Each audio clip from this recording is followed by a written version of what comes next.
Of course, irrigation, water is a number one priority. With climate change, etc., we now find that irrigating crops is absolutely essential in Delta. So we have a new irrigation canal coming as part of mitigation for lost agricultural land with the South Fraser Perimeter Road, and it'll be a better quality water because it's going to be coming up from further up the Fraser River, which will have less salt content in it than we have had in past. So that's going to be a good thing for Delta. Other issues that we're looking at are traffic issues, ability for farmers to get their equipment around with increased traffic. And again, there has been some new overpasses put in, which will enable farmers to get from one part of Delta to the other. Because you've got to remember that a lot of farmers not only own some land, but they rent or lease way more land than they actually own. And these leased lands are in all different parts of Delta, so they have to be able to get their equipment from one farm to another. Some of the other issues that we're looking at in Delta and the consultants are looking at is also things we're trying to keep agriculture as viable as possible, and that's the main thing. Viability is essential.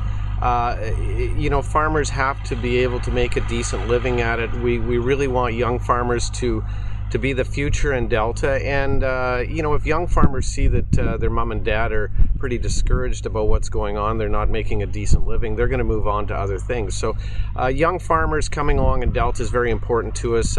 As a council, we're even looking at ways in Delta now that we can use some Delta-owned agricultural properties possibly in the future as a very cheap rent to young farmers who want to try and get started.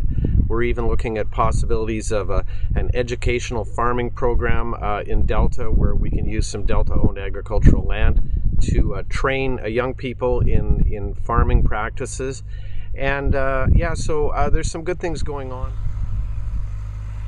We're also concerned about the loss of processing companies. The processing companies are very important.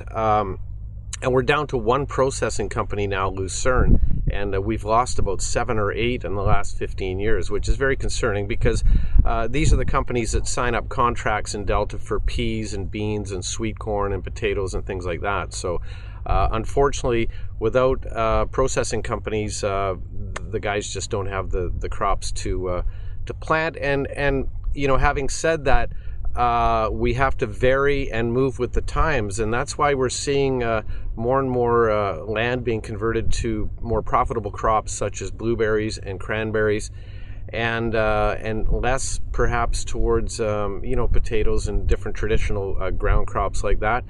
And of course, very controversial are greenhouses, and everyone has their opinion on greenhouses. However, they are an allowed use by the provincial government on agricultural land.